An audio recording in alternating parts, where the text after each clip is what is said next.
pencerahannya mengenai surat An-Nur ayat 32. Dibaca itu tentang apa? Itu bagiannya Ustaz Ghazali itu. Ya, monggo. Surat An-Nur nomor surat 24 ayat 32. Wa ankihul ayama minkum was-solihina min ibadikum wa imaikum iyakunu fuqara ayughnihimullahu min fadlih wallahu wasi'un alim. Dan kawinkanlah orang-orang yang sendirian di antara kamu dan orang-orang yang layak berkawin dari hamba-hamba sahayamu yang lelaki dan hamba-hamba sahayamu yang perempuan. Jika mereka miskin, Allah akan memampukan mereka dengan kurnia-Nya, dan Allah maha luas pemberiannya lagi maha mengetahui. Ini perintah dari Allah kepada kita untuk membantu, ya, mengawinkan, mencarikan jodoh orang-orang yang masih membujang. Artinya yang belum menikah.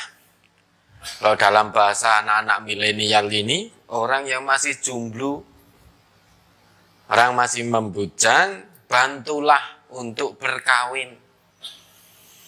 Bantu. Dan juga orang yang sudah siap, layak untuk berkawin, untuk menikah dari hamba sahayamu laki-laki maupun perempuan. Dan sekarang sudah tidak ada hamba sahaya.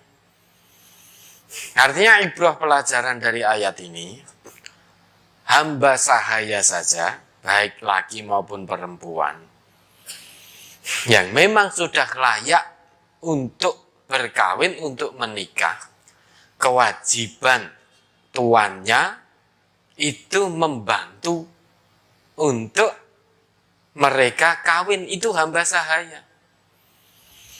Apalagi orang merdeka. Tentu perintah ini lebih ditekankan lagi.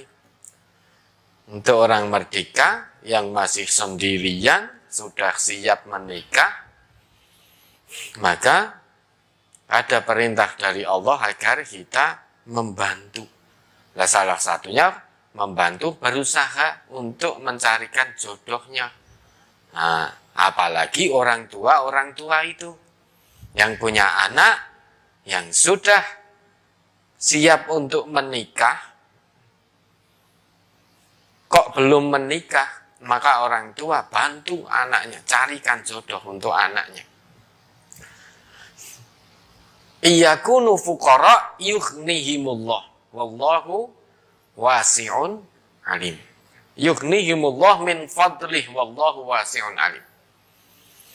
Kalau orang-orang yang masih membujang tadi sebetulnya sudah berada, sudah siap berada di usia perkawinan, sudah siap untuk berkawin, namun keadaannya masih miskin. Itu jangan lantas menghalangi kita untuk tidak membantu untuk dirinya berkawin.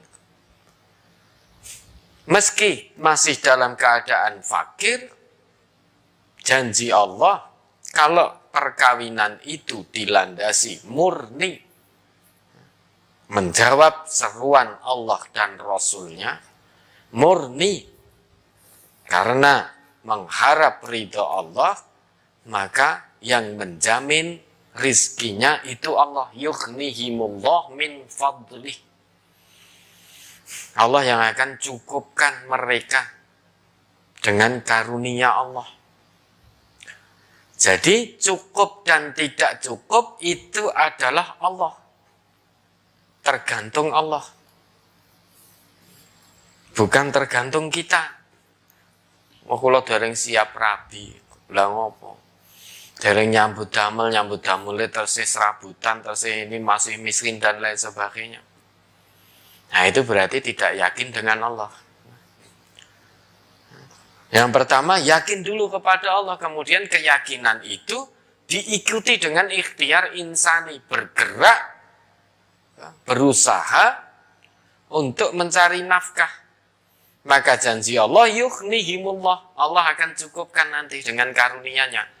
Artinya, bergerak cari nafkah itu Allah akan mudahkan. rezekinya akan didekatkan oleh Allah. Nah, ini keyakinan ada dalam hati ini sulit terkadang untuk diungkapkan dengan kata-kata.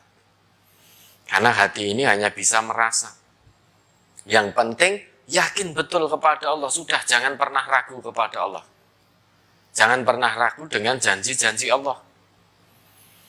Meski saat ini masih dalam keadaan fakir, dalam keadaan miskin, namun karena keyakinannya kepada Allah betul-betul shadiq, ingin nikah tujuannya menjawab seruan Allah, seruan Rasul, bukan untuk tujuan yang lain-lain, maka tanamkan keyakinan dalam hati.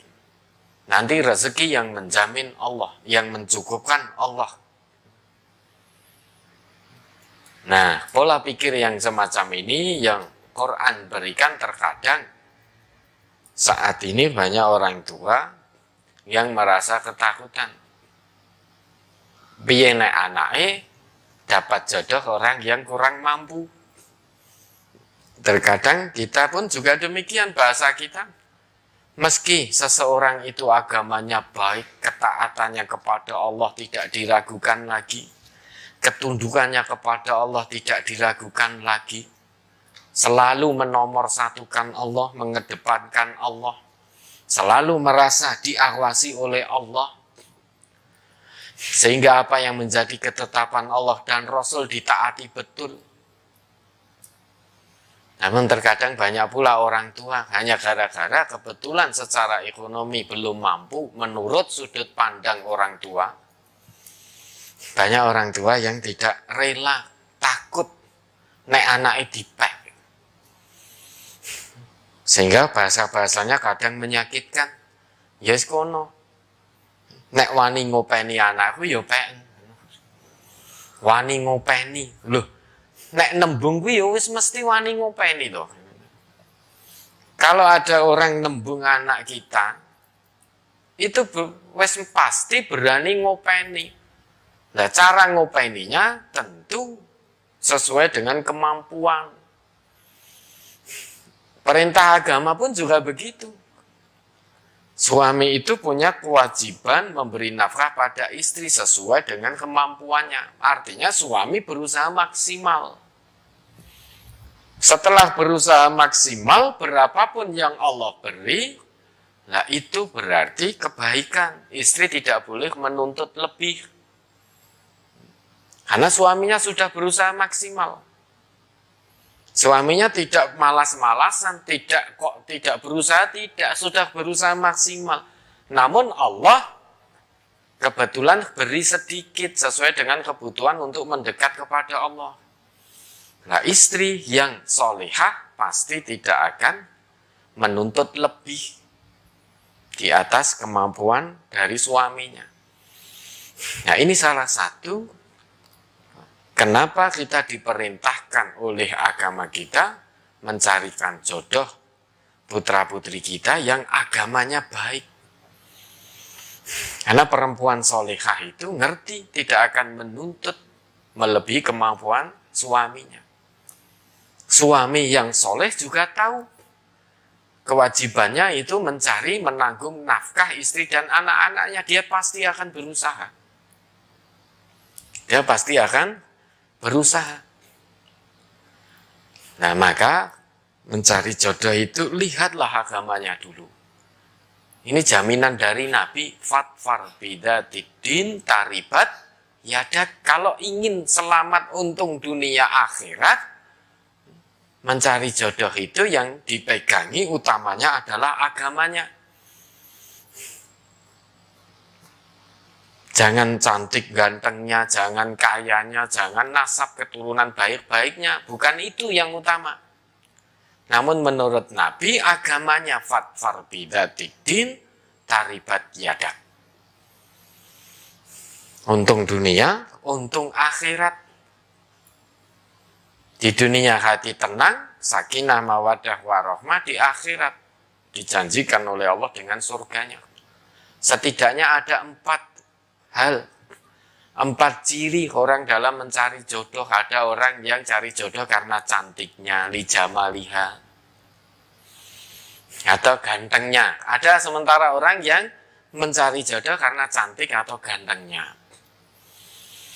Ada pula bukan karena cantik dan gantengnya. Tipe kedua mencari jodoh karena limaliha, anaknya orang kaya, anak tunggal, bapak ibunya wis tuwa kabeh. Ora ayu ora apa-apa, sing penting anak orang kaya. Bapak ibunya sudah sepuh semua, sudah sakit-sakitan. Dalam benake ngene bak mertuaku ra enek, aku hartaku melimpah. Ada orang yang mencari jodoh seperti itu karena melihat kekayaan. Meski tidak terlalu mempedulikan cantik maupun gantengnya.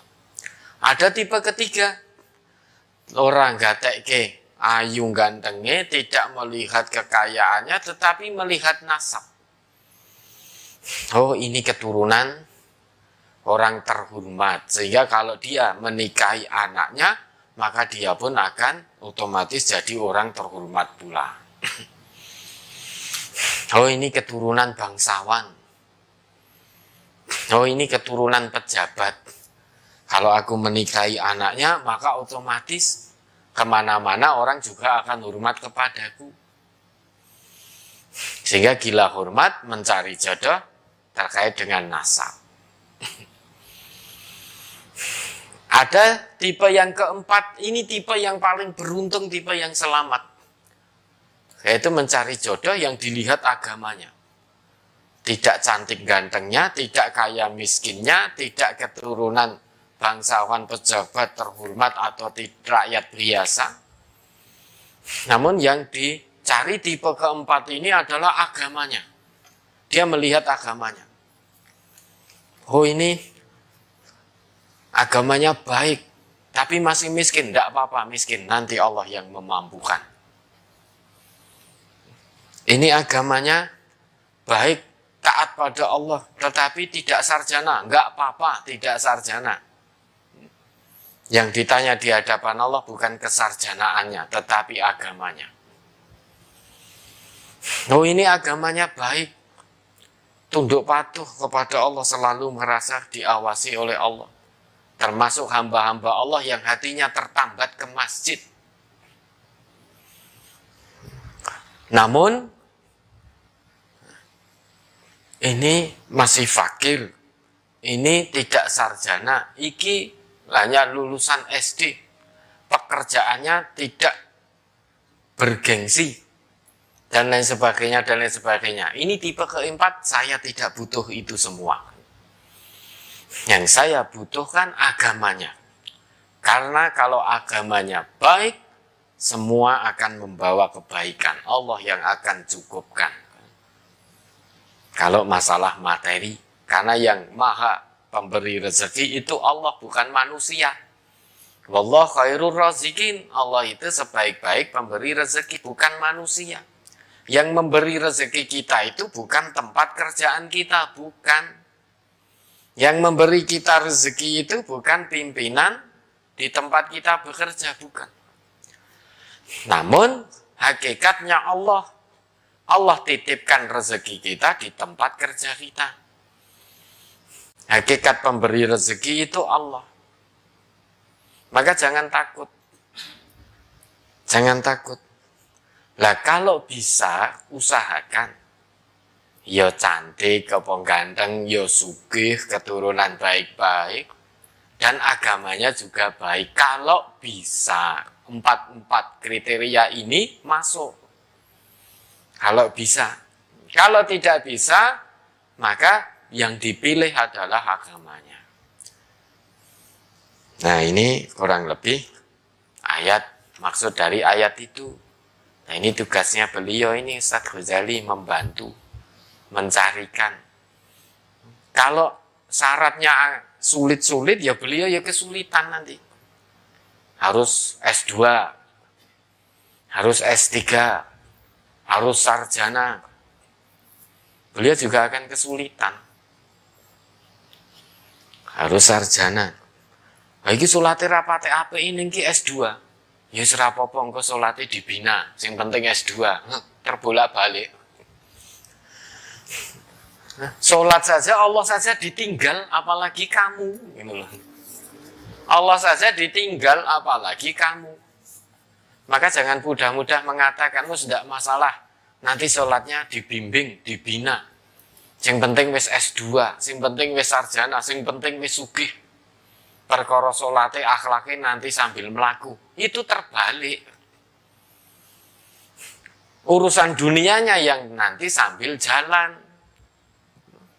Jadi agamanya dulu, akhlaknya dulu. Kalau akhlaknya baik, dunianya akan ngatut. Jangan punya pola pikir terbalik. Wis yang penting sugih sih. Ora salat rapopo, engko dikandani alon-alon. Nah, ini pola pikir terbalik. Yang penting S2 atau S3 sih. Yang penting ASN dulu. Nah, perkara urung sregep salat, akhlake si elek, ya engko dikandani alon-alon. Lebih takut kehilangan kesenangan duniawi daripada kesenangan ukhrawi. Sekarang yakin kalau punya pasangan akhlaknya tidak baik, Allah saja ditipu. Jangan harap rumah tangganya sakinah mawaddah warahmah. Ya, maka jangan punya pola pikir yang terbalik. Itu terbalik kalau begitu itu engko salate wae alon-alon. Penting wis sugih daripada ijik melarat. Ning salate apik lha apa arep mangan salat. Apa arep mangan akhlak? Kan mangane ya sego. Nah, itu pola pikir terbalik yang semacam itu. Tidak yakin dengan janji Allah, tidak yakin dengan janji Rasulullah. Maka akan menemui apa kalau punya pola pikir seperti itu. Ya, ada lagi.